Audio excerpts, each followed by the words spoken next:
প্রিয় সাংবাদিক ভাইরা, আজকে আমি এই প্রেস ক্লাবে উপস্থিত হয়েছি আমার রাজনীতির জীবনের অবসর নেওয়ার সিদ্ধান্ত নিয়েছি।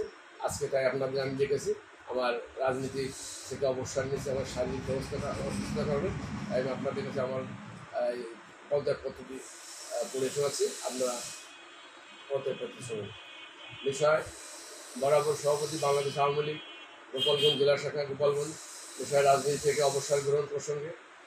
প্রিয় সাংবাদিক ভাইরা, যথাবিধি সম্মানপূর্বক বিনীত নিবেদন এই যে আমি নিম্ন স্বাক্ষরকারী গোপালগঞ্জ জেলার মকসুদপুর পৌরসভার ৬ নং ওয়ার্ডের বাসিন্দা। আমি বাংলাদেশ আওয়ামী লীগের মকসুদপুর উপজেলা শাখার যুব ক্রীড়া সম্পাদক হিসেবে দায়িত্ব আছি। বর্তমানে আমি হৃদরোগে আক্রান্ত সহ শারীরিক নানা সমস্যা ভুগছি।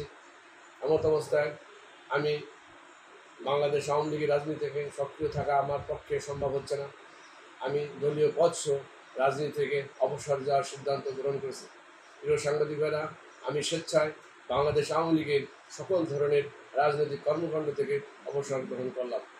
অতএব আপনার নিকট আকুল আবেদন এই যে আমার পদত্যাগপত্রটি গ্রহণ করে আমাকে দলীয় পদ থেকে অব্যাহতি দেওয়ার জন্য আপনার একান্ত মর্যাদায়। বিনীত নিবেদক মোহাম্মদ কামরুজ্জামান কামাল, যুব ক্রীড়া সম্পাদক, বাংলাদেশ আওয়ামী লীগ মকসুদ উপজেলা শাখা। আসসালামু আলাইকুম।